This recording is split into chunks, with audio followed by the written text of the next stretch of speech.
Assalamualaikum warahmatullahi wabarakatuh. My name is Meuthia Khansa from 5BD class. In subject research methodology, I would like to tell you about sampling. So, first, definition of sampling. So, sampling is a technique of selecting individual members or a subset of the population to make statistical inference from them and estimate characteristic of the whole population. And this is example from sampling.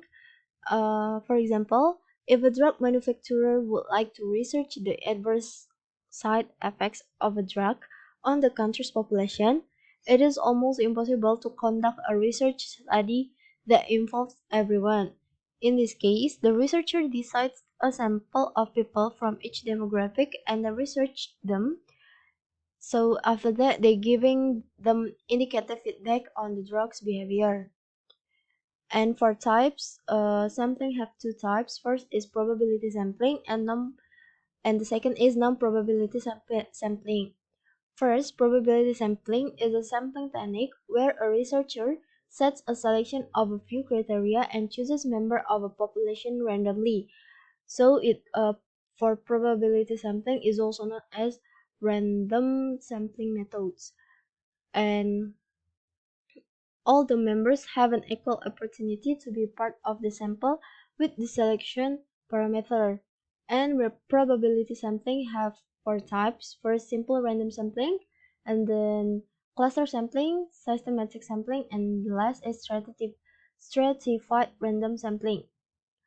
And for non-probability sampling is the researcher chooses member for research at random. The sampling method is not a fixed or predefined selection process, and this makes it difficult for all elements of a population to have equal opportunities to be included in a sample. And non-probability sampling is also known as non-random sampling methods. And also, they have four types of non-probability sampling. First, convenience sampling, judgmental or purposive sampling, snowball sampling, and quota sampling. And for probability sampling, this is the described from their types. First, simple random sampling. It is a reliable method of obtaining information where every single member of population is chosen randomly, rarely by change, and each individual has the same probability of being chosen to be part of a sample. For example, in an uh, organization of 500 employees, and if the HR team decides on conducting them building activities, it is highly likely that they would prefer picking chicks out of a bowl. So in this case, each of the 500 employees has an equal opportunity of being selected. And the second, cluster sampling. Cluster sampling is a method where the researchers divide the entire population into sections or clusters that represent a population. So, clusters are identified and included in a sample based on demographic parameters.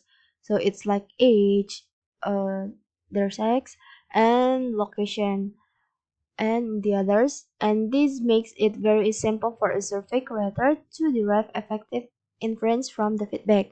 For example, if the United States government wishes to evaluate the number of immigrants living in the mainland US, they can divide it into clusters based on states such as California, Texas, Florida, Massachusetts, Colorado, Hawaii, and the others.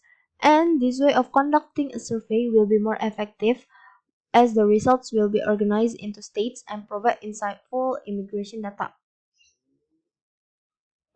And the third is systematic sampling. Systematic sampling will we need to choose the sample members of a population at regular intervals, and it requires the selection of a starting point for the sample and sample size that can be repeated at regular interval. So this type of sampling method has a predefined range, and hence the sampling technique is the least time consuming. And for example, a researcher intends to collect a systematic sample of 500 people in a population of 5,000, and he or she numbers each element of the population from 1 until 5,000, and will choose every 10th individual to be a part of the sample.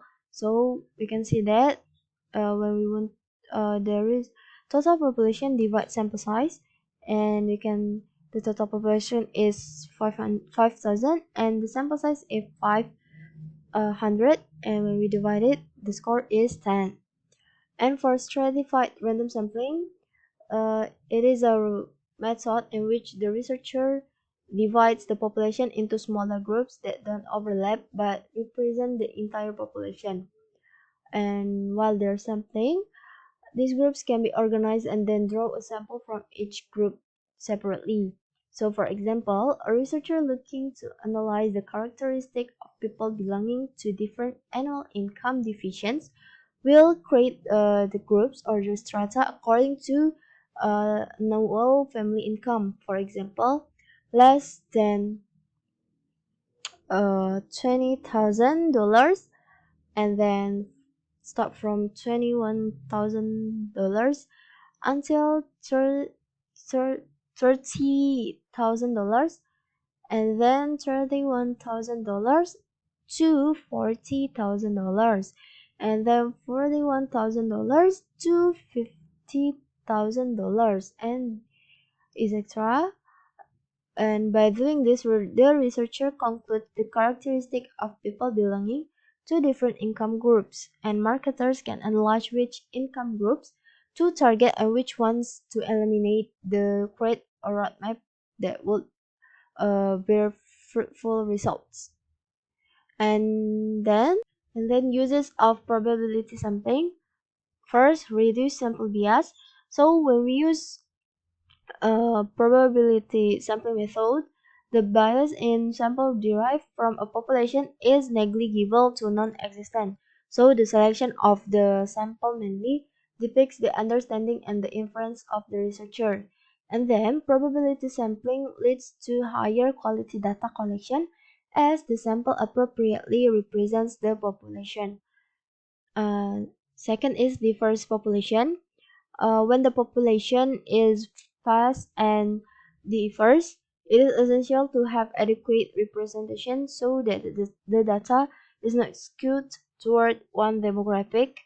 For example, if Square would like to understand the people that could make their point of sale devices, a survey conducted from a sample of people across the US from different industries and socio-economic backgrounds help.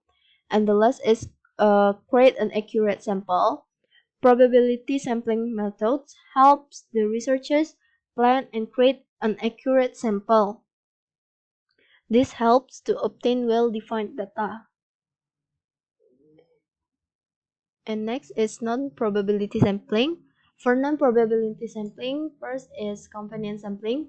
So this method is dependent on the ease of access to subjects, such as surveying customers at a mall or passers by on a busy street. So for example, startups and NGOs usually conduct convenience sampling at a mall to distribute leaflets of upcoming events or promotion of a cause. So they do that by standing at the mall entrance and then they giving out their pamphlets randomly.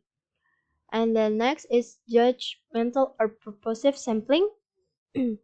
So it is so judgmental or purposive sampling are formed by the discretion of the researcher, and researchers purely consider the purpose of the study, along with the understanding for the target audience. So, for instance, when researchers want to understand the thought process of people interested in studying for their master's degree, the selection criteria will be: are you interested in doing your master's in blah blah blah, and those who respond with a no are excluded from the sample.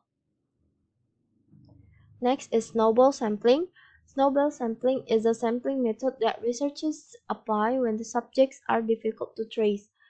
And here, for example, it will be extremely challenging to survey shelterless people or illegal immigrants. In such cases, using the snowball theory, researchers can track a few categories to interview and derive results. And researchers also implement this sampling method in situations where the topic is highly sensitive and not openly discussed.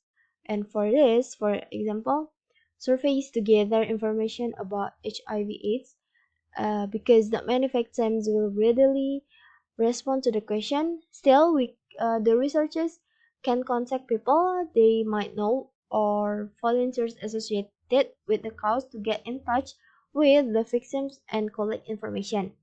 And for quota sampling, the selection of members in this sampling technique happens based on a preset standard, and in this case, as a sample is formed based on a specific attributes, the created sample will have the same qualities and found in the total population. So it is a rapid method of collecting samples. And then uses of non-probability sampling. First, create a hypothesis. So researchers who use the non-probability sampling method to create an assumption when limited to no prior information is available. So this method helps with the immediate return of data and builds a base for further research.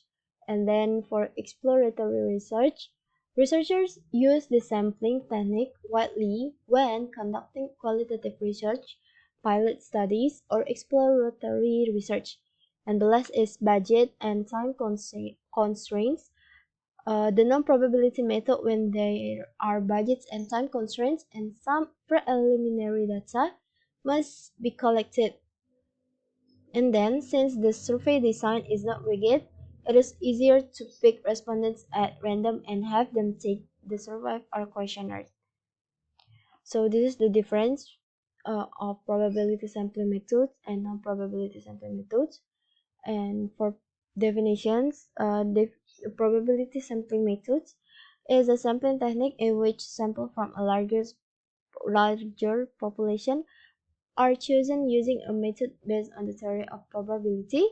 But for non-probability sampling, it is a sampling technique in which the researcher selects samples based on the researcher's subjective judgment rather than random selection, and alternatively known as random sampling method for probability sampling and non-random sampling method for non-probability sampling. For population selection, the probability sampling is selected randomly, and then for non-probability, the population is selected arbitrarily. For their nature, probability is conclusive and the non-probability is exploratory. For sample, since there is a method for deciding the sample, the population demographics are conclusively represented. But for non-probability, because this is a method is arbitrary, the population demographics representation is almost always skewed. And for time taken, it really takes longer to conduct since research design defines the selections parameter before the market research study begins. That's for probability sampling. And for the non-probability, this type of sampling method is quick since neither the sample or selection criteria of the sample are undefined. For the result, the probability sampling is entirely unbiased and hence the results are unbiased too and conclusive. But for non-probability sampling, this it is entirely biased and hence the results are biased too, so rendering the research speculative. And for the hypothesis probability in sampling, there is an underlying hypothesis before the study begins, and the objective of this method is to prove the hypothesis. But for the probability, the hypothesis is derived after conducting the research study. I think that's all. Thank you for your attention. Thank you. Wassalamualaikum warahmatullahi wabarakatuh.